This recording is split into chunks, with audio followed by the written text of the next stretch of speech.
Uma longa caminhada com boas histórias para contar. A profissão do nutricionista existe.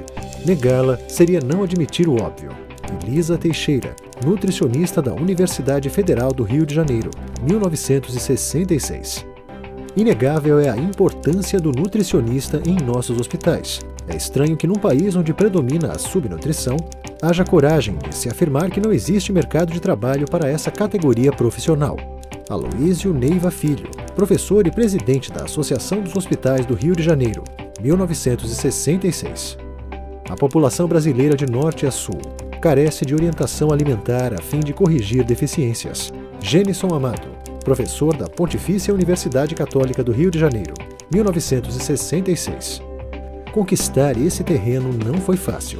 Tivemos que lutar muito pelo nosso espaço e para defender os nossos direitos. Vamos voltar no tempo e conhecer como foi a nossa trajetória. Em 1939, foi instalado na Faculdade de Saúde Pública da Universidade de São Paulo o primeiro curso de nutrição do país. Em 31 de agosto de 1949, foi criada a Associação Brasileira de Nutricionistas. Desde então, nessa data, se comemora o Dia do Nutricionista.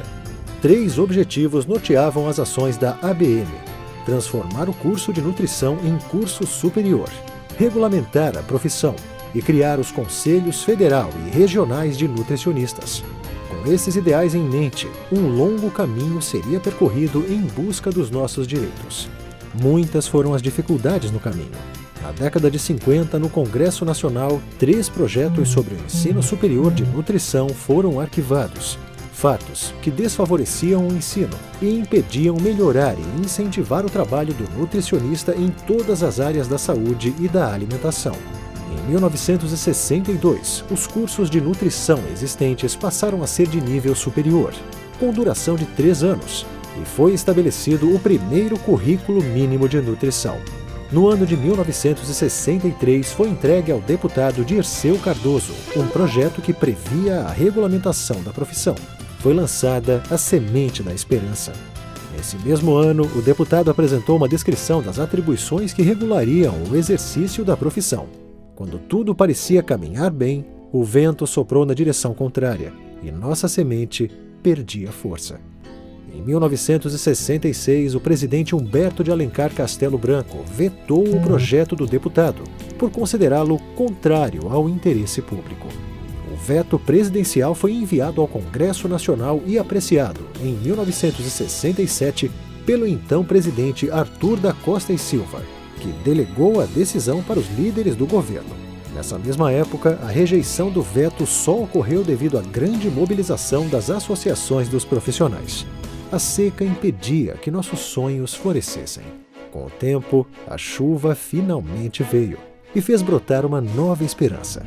Em 1967, a profissão de nutricionista foi regulamentada pela Lei 5.276. Uma conquista tão importante.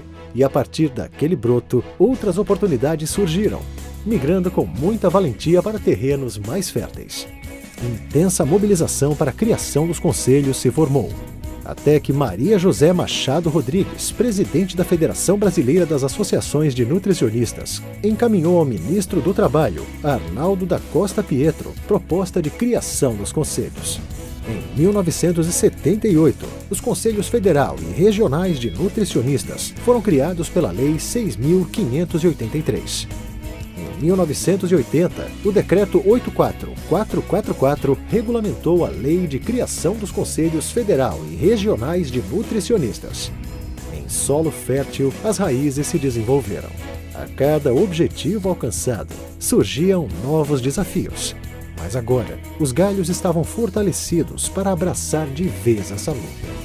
A primeira lei de regulamentação precisava ser modificada, pois não refletia a realidade da prática profissional. O assunto foi tema de muitos debates. No segundo Encontro Nacional das Entidades de Nutrição, promovido pelo CFN, FEBRAM e entidades do Rio de Janeiro, com 202 profissionais de vários estados, foi aprovada uma proposta de alteração da lei que regulamentava a profissão. Em 1991, nova lei foi aprovada pelo presidente Fernando Collor de Mello e o nutricionista passou a ser oficialmente reconhecido como especialista em alimentação e nutrição. Mas era preciso proteger e preservar o terreno, para não comprometer o futuro. Na década de 90, novas ameaças surgiram para desregulamentar a profissão. Mas a mobilização do CFM, dos conselhos regionais, das entidades de classe, dos profissionais e acadêmicos levou o Senado Federal a retirar a proposta. A luta por novas conquistas na profissão foi intensificada nos anos seguintes. A caminhada, nesses 50 anos, foi longa e difícil. E muito ainda há para se conquistar. Hoje colhemos os frutos plantados pelos profissionais que acreditaram que manter o solo fértil é essencial para novas colheitas. Atualmente existem 10 conselhos regionais, regulamentando, fiscalizando e orientando o exercício profissional de aproximadamente 120 mil nutricionistas que atuam no país. 50 anos de regulamentação da profissão. Parabéns a todos que fizeram e fazem parte da nossa história.